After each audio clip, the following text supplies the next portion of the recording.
All right, welcome, welcome. Hey, everybody. I just want to be able to interview probably one of my favorite top coaching clients. He's coachable. His name's Ryan Reichert, and we both have a story of coming out of addiction and wanting to help more people. I'll kind of just get right into it. Ryan, if you would just introduce yourself a little bit and a little bit about your business and your story, your background, like how did we come together? Yeah, I mean, I'll go back a little bit, but yeah, thanks so much, Ryan. Pleasure to be here from that side of it. I'll go back, came out of the military, did 23 years in the U.S. Army, and spent a few years in Fortune 500 America. And in a layoff, I started Our Protector LLC, which has turned into a plethora of other businesses, but investing a lot of money into each arm of those businesses. I never had learned how to sell. And so, we kind of, I was looking to get into speaking and, I started with the speaker lab. So investing more into, professional speaking and so forth.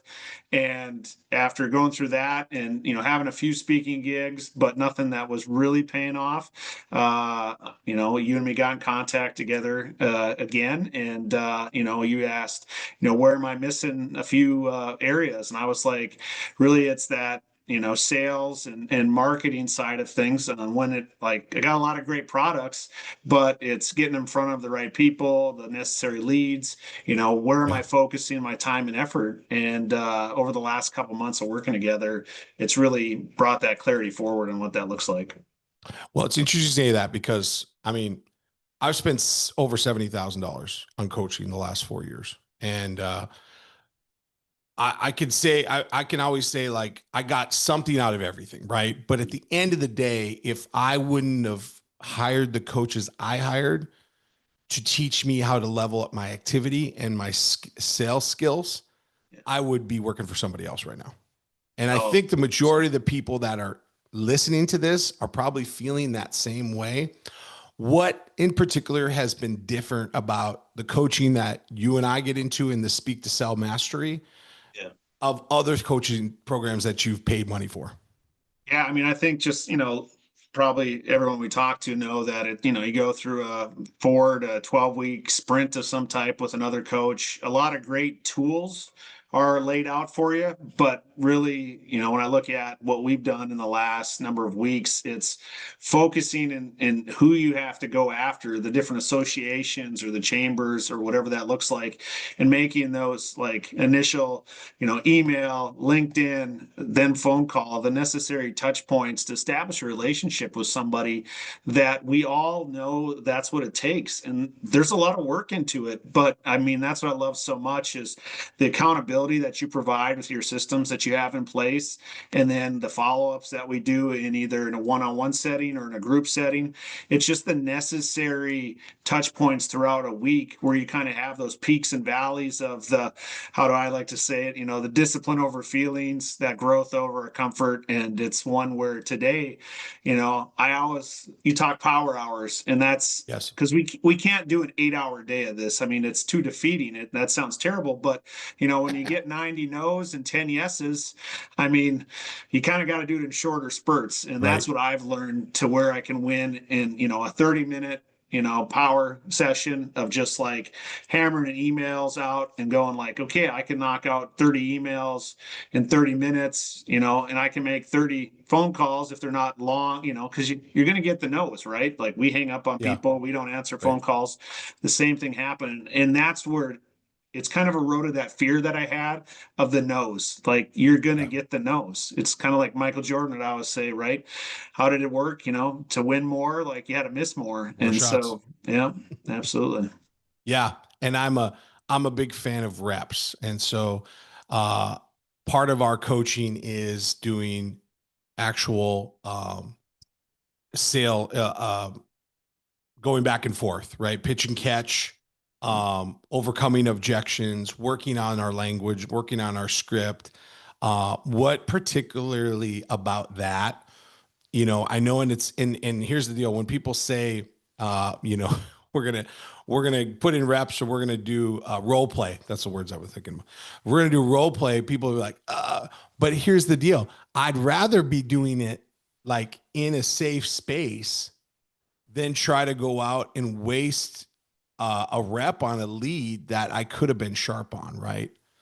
And so maybe just talk a little bit about that, because that is one thing that really I think is a difference maker, is that we do role plays and we do build out scripts, and I am in the trenches with you, right? And so speak a little bit on that.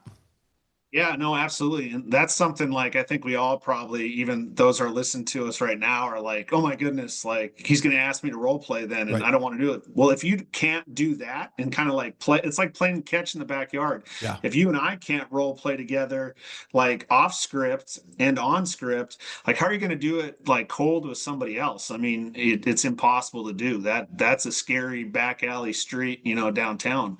And so that's what I love so much in the calls that we do and interacting with, folks that in a group call, it's just like, all right, hey, you go ask so and so, like, you're the person role playing, me, I guess, or vice versa. And we just continue to do that. And it's just like having practice before, anything you do in life. I mean, it takes days and weeks of practicing something to go win championships, and that in life is just like you always say, like it's all about we have great stories, but it's about putting food on the table for our Yeah. families at the end of the day. So we got to put that work in. You got to put the practice in. So yeah, no, it's spot on, and it's made me be a stronger salesperson, because we're all in sales. Doesn't matter what we Yeah. do, like 100%. so. Yeah, and I think a big myth, especially speakers, and coaches, consultants, but the big myth is the world needs to hear your story. That's false. Okay.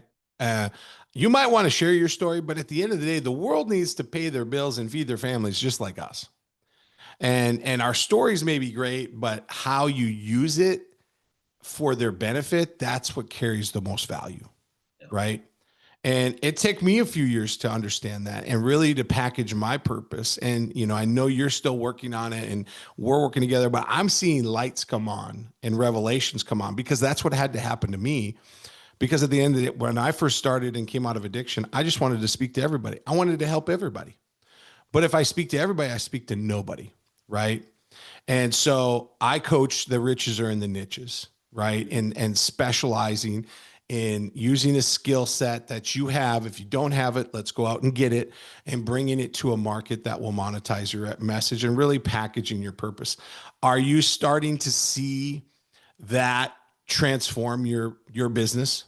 1,000%. I actually just the light bulb went on once again with your morning inspiration kind of thing and what you're talking about this morning, and it is the riches and the niches, and seeing how I was able to take 23 years of a disciplined career, and yeah, I fell off that beam, but rather rapidly, Yeah. Yeah. post Amen. military, post retirement. But that's okay, because I see working, Fortune 500 corporate America, where like that's where the niche is. Like you're a high achiever, you're making hundreds of thousands of dollars, just like I did in a previous life, and you're so broken and destroyed because like the real purpose that you're looking for, to be that father or whatever it looks like in your Yeah. life, Yeah. husband, brother, sister, whomever you are, like you're sitting there going like the imposter syndrome just comes over. It's like I'm a director, I'm a CEO, I'm a CFO, I'm whatever I am. I have no idea what I'm doing, and they're going to find out about me. And so you work 20 hours a day, you never see your family, Right. because you got you got to keep providing for them, and really there's ways around that. And for me, how I coach with the war of purpose and built to break, we're all meant to break. It's going to Amen. happen. It's Yeah. just certain tools that you can have that you utilize to become the best, and you can actually pivot a lot faster because you understand that you're not in control and you have Good. to surrender. Yeah. And it takes time to understand that. It took me a long time to really get that. And the good Lord, said, "Hey, don't worry, I'll help you build an Amen. amazing program and process, and write some books about it. And there you can go tell the world Yeah. that story and help them through that." Which Right. that's the difference that we're all talking about, is transitioning that between Yeah. into something. But it takes a lot of work, and you got to go after all those There's no prospects. shortcuts. No No. shortcuts. Yeah. Well, last thing, Ryan, how do you see yourself using your improved clarity and confidence through just even what we went through? And we got a long ways to go to. This is just the beginning. But how do you see that moving forward in your business and life? Well, I mean, I think it really is like the relational transaction and everything you do. And like, it's kind of like sobriety. You got to give it away to keep it. And it's the same Yeah. that works in that relationship of like actually whomever you're working with as a client, like you're providing them leads as well and generating it. So it's this cyclical side of things that I've continued to see where every interaction that I've had, like the good Lord's put a connection in my life prior to having a connection with this lead or prospect. And so it's like, literally, it's like, yeah, I'd love to work with you, Ryan. Let's absolutely do that. And it's like, yeah, well, here you go. Here's two people I know that need your services. And it's literally just, it's that, how does the saying go? There's enough for everybody. And really, that's Yeah. what it looks like. You're not, Abundance. yeah, the Yeah. abundance there where you really have it all there to continue to you pay it forward, basically, I Yeah. guess is what it looks like. And then it gets paid back to you. That's great. That's great. Well, thank you again. Thank you for your time today. And I see bigger and better things for you and appreciate it. Thank you, sir. Yep. Awesome.